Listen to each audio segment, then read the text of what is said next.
and raised millions for hospitals serving all faiths. And finally, Terence Cardinal Cook.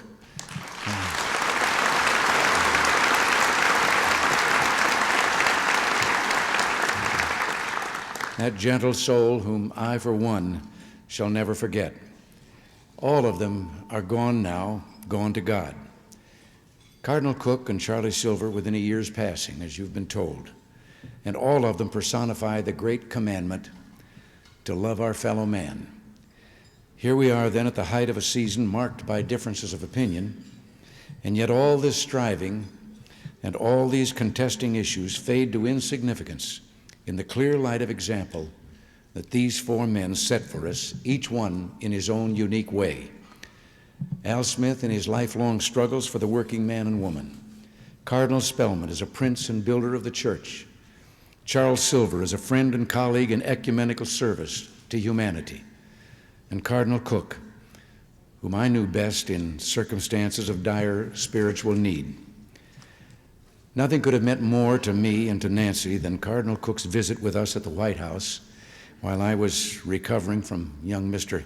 Hinckley's unwelcome attentions. His Eminence offered prayers and encouragement that maintained us in a time of genuine personal need, a need far more serious, I know now, than we or almost anyone at the time realized. And so it was only natural that Nancy and I should have been so profoundly grief-stricken upon learning in August of last year that the Cardinal was dying. Together we telephoned our dear friend in New York to tell him of our heartfelt prayers for him and to thank him once again for all he had done to comfort and reassure us in our hour of need. Our prayerful concern for the Cardinal, I assured him, was shared by millions of other Americans, grateful for all that he had done on behalf of his country. His letter of September 15th, which followed our call, said our prayers, good wishes, and loving concern, quote, are a source of great comfort to me. But then he wrote, I want you to know that I'm offering my prayers and my suffering for the gift of God's peace among all the members of his human family. Nancy and I will always be grateful that we were able to visit him in New York, and as it turned out, only days before his death. We were told when we arrived that he had been in great pain for the previous 48 hours, so much so that they'd feared he wouldn't be able to receive us. But when we arrived, he was so much like his old self, it was hard to believe that he was desperately ill. Being Terence Cook, he couldn't resist doing a little lobbying in behalf of a cause that concerned him. As a nation known for its compassion, he said, the United States has accomplished so much through the years in advancing the cause of international justice and peace through its programs of economic assistance to the less fortunate peoples of the world. And then he acknowledged the appropriation that I had approved for help to sub-Saharan African nations. He also talked of my problems. And he said, when I join the Lord, I'll continue to pray for you. He paused, and then with something of an abashed or self-deprecatory smile, very simply he added, maybe I'm being a little presumptuous in assuming I'll be with the Lord. Well, 11 days later he left us, and none of us have any doubt that he joined the Lord. I've presumed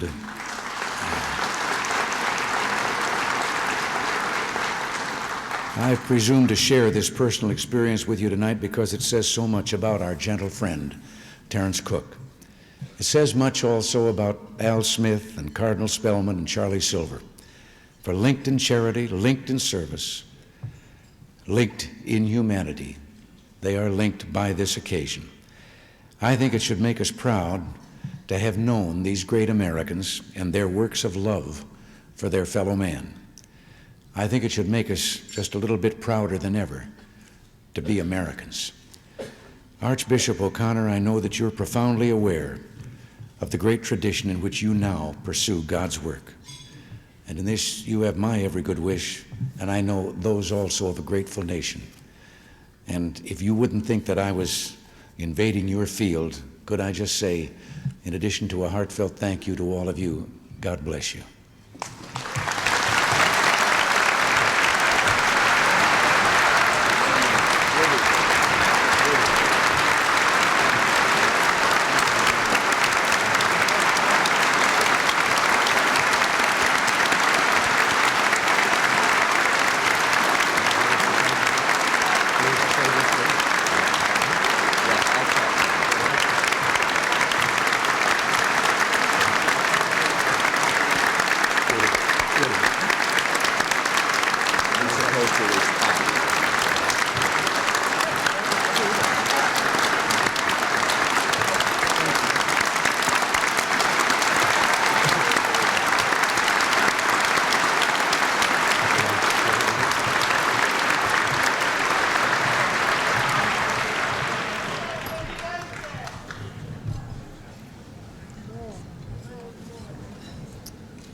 We are very grateful to you, Mr. President.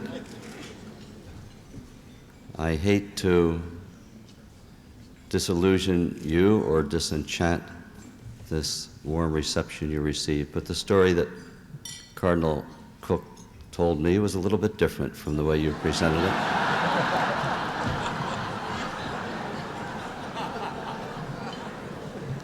He had no doubt that he would be with the Lord. It was you that he was worried about.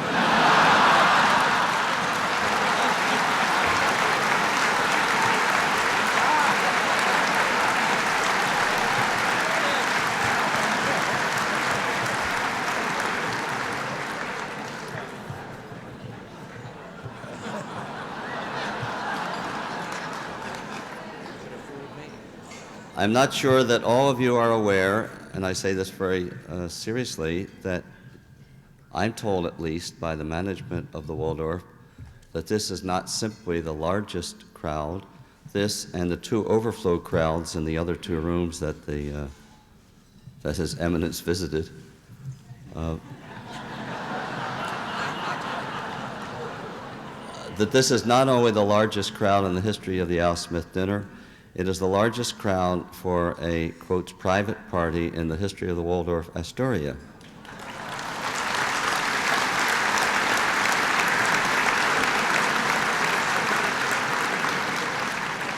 There are, of course, obvious reasons for that we had certainly the distinguished guests that we had invited attracted the overwhelming number of you here, but the work of the board of the Al Smith Foundation, which was prodigious indeed, the efforts of men like Mr. Sonny Werblin, to whom we're so grateful,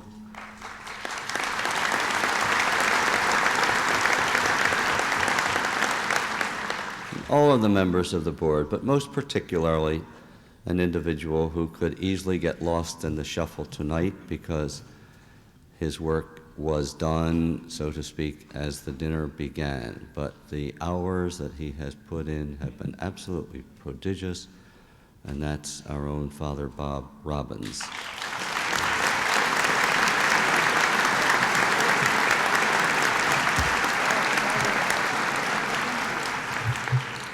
You would never guess this is my first dinner, and you would never guess it was his. Next year we'll have seats up at this head table.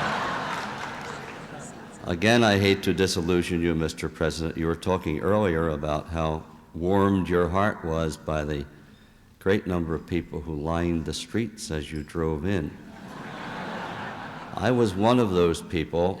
I waited 2 hours to cross the street. The cops wouldn't let us. And if you think you're going to get any votes that way in New York, this is a funny feeling for me tonight. You know, there are undoubtedly people here who remember when it was in some way beneficial for a president to sit beside the Archbishop of New York.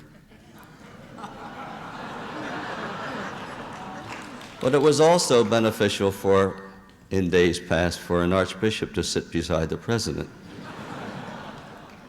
It has been a delight for me to be up here. I will never fill Cardinal Cook's shoes or Cardinal Spellman's, but even to be given the opportunity to follow in their path is a rare privilege indeed, and to be seated up here at this table with all of you magnificent people in the presence of President and Mrs. Reagan is indeed a joy.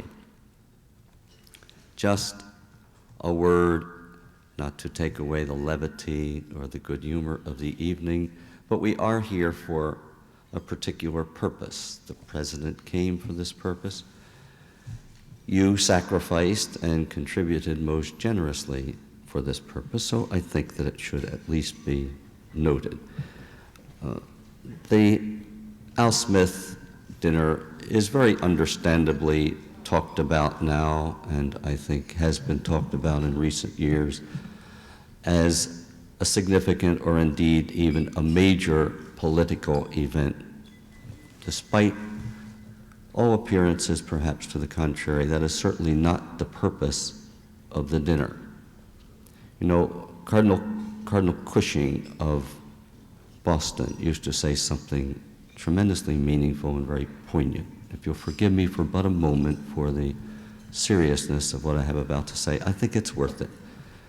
He used to say, the greatest tragedy in the world is the tragedy of wasted pain. And there were two meanings in that simple little phrase. One, he meant, of course, that we all suffer. We suffer illnesses, emotional disorders, debilitating pains, diseases, cancer. Some are bedridden, some suffer poverty, some have a great deal of loneliness, rejection in their lives, some have tremendous disappointments, political and otherwise. And he wanted to make the point that since we must suffer pain anyway, through some mysterious fashion that we don't begin to understand, if we offered that pain to Almighty God, He could use it in marvelous ways, far beyond our understanding, and also it makes us so much more compassionate to others if we don't waste the pain, if we use it to become what we could become. But there was a second meaning. A tremendous amount of pain is wasted because it's needless. There are people in hospitals, there are people debilitated, there are deformed children, there are the retarded who don't learn, there are those who never grow. There is pain, in other words, that is not eased for individuals and families because the needs are so great and the help comparatively is so little. And that kind of wasted pain is a tragedy indeed, the kind of pain that need not be. This is why I feel so tremendously grateful to you and to all who support this Al Smith dinner. As you know, these funds go not to specific activities of the Archdiocese of New York, but rather ecumenically and on an interfaith basis to the charities supported by the Archdiocese of New York and those of other religious persuasions, and most particularly